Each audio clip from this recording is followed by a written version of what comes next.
Hey guys, welcome back to Review a Day. Before we get into the review, let's do a little viewer mail. What do you guys say?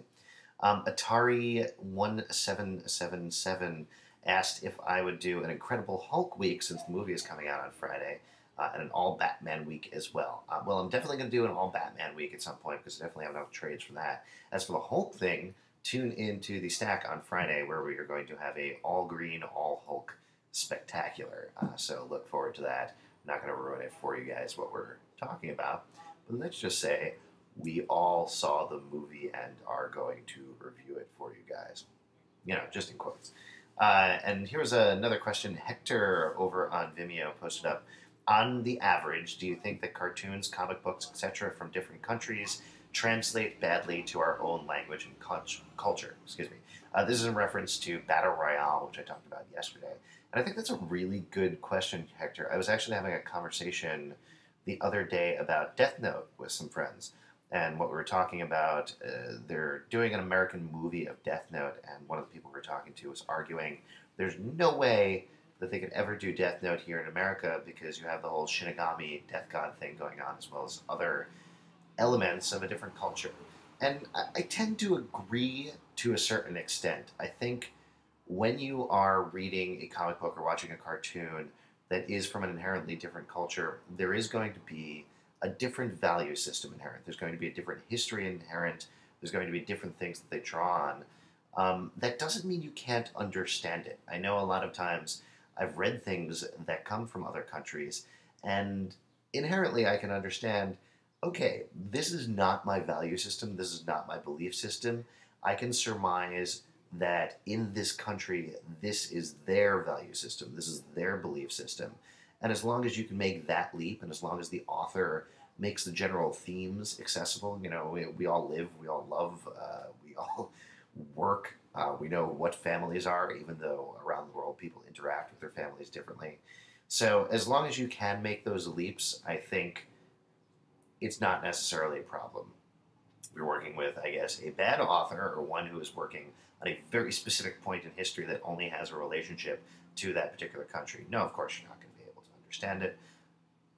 That being said, yes, I think in general, we are able to read comic books and watch cartoons from other cultures and get the general gist of what's going on. Hope that answers your question, Hector. On to the review. Today we are going to talk about Black Cherry by Doug Tennapel. Tennapel. I don't know. I don't know how to pronounce his name. I'm terrible at pronouncing names.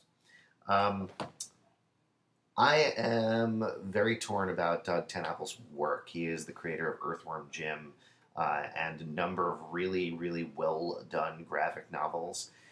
Doug Tennapel is one of those creators that I feel like I should like rather than I actually like. So I read his books and I think, yeah, it's well done, but it doesn't really do much for me. Black Cherry is a little different. Basically follows this guy over here, Eddie Peretti. He agrees to steal a dead body from a mob boss, and things spiral out of control there. I'm not going to ruin any of the twists in the book for you, but in typical Tennapel fashion, it starts in one place and completely goes off the rails very quickly. One of the things that made me appreciate this book, I think, a little better than most of his other work, or at least made it connect more, ties into the question I answered for Hector earlier. It has a universal theme of religion and deals with how we deal with religion. In fact, Doug Tennapel, I believe, if I remember correctly, is a very religious guy. And so this is his personal thoughts on religion. So because this is a more personal book, I think it connected for me a lot more than some of his previous work. That being said, all of his work is really well done. He has very unique black and white drawings that I'm sure Pete would appreciate. I should actually bring this in and show it to Pete because I don't know if he's ever read any of this stuff. Black Cherry, if you're going to pick up a Doug Tennapel book, I'd actually recommend starting with this one and checking it out. That's it. Have a good new comic book day. Oh, one last thing before I go. Over the next couple of days, I am producing a sketch comedy festival here in New York City, Sketchfest NYC, sketchfestnyc.com. The reason I bring this up here is I am going to be stuck at a theater for the next couple of days. So I am definitely going to try to put up the review a day, but this is going to be the first major challenge as I'm going to be up until probably about 4 in the morning every morning and then heading off to the theater at about 8. So I will try to post up a review for you guys. If they don't show up or they show up super late for whatever reason, that's the reason. Thank you guys for continually watching. I will see you tomorrow.